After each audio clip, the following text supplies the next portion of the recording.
తెలంగాణలో కాంగ్రెస్ ప్రభుత్వం అధికారంలోకి వచ్చి దాదాపు ఏడాదిన్నర గడిచిపోయింది. అసెంబ్లీ ఎన్నికలకు ఇంకా 3 నెలల టైం ఉంది.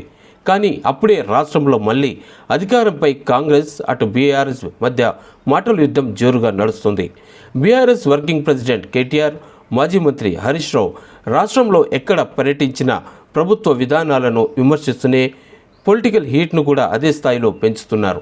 ఈ క్రమంలోనే మళ్ళీ బీఆర్ఎస్ అధికారంలోకి వచ్చేది ఖాయమంటూ ఘాటు వ్యాఖ్యలు కూడా చేస్తున్నారు. గచ్చి భూముల విషయంలో సీఎం రేవంత్ ప్రభుత్వ చర్యలను తప్పుపట్టిన కేటీఆర్ మరి ఆ భూములను ఎవరు కొనొద్దని 3 ఏళ్లలో బీఆర్ఎస్ అధికారంలోకి రాగానే ఆ భూములను తిరిగి తీసుకొని అతిపెద్ద ఎకో పార్క్ ఏర్పాటు చేస్తామని కేటీఆర్ అంటున్నారు. సీఎం రేవంత్ పాలనలో రాష్ట్రంలో కాంగ్రెస్ పని అయిపోయిందంటున్నారు.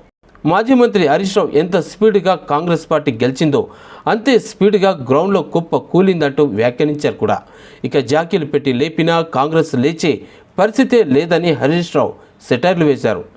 ఇక పొన్నం ప్రభాకర్ మాట విషయానికి వస్తే తాము అధికారంలోకి వస్తే గచ్చిబౌలి భూములు తిరిగి తీసుకుంటామన్న కేటీఆర్ వ్యాఖ్యలకు మంత్రి పొన్నం ప్రభాకర్ కౌంటర్ ఇచ్చారు.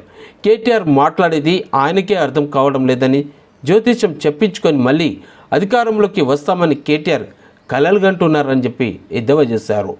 అధికారాన్ని ఎవరికి అప్పగించాలో ప్రజలకు బాగా తెలుసన్నారు. ఇక ప్రజల నాడి తెలుసుకోలేని బీఆర్ఎస్ నేతలకు భవిష్యత్తే లేదంటూ పొన్నం ప్రభాకర్ చెప్పినటువంటి విషయం.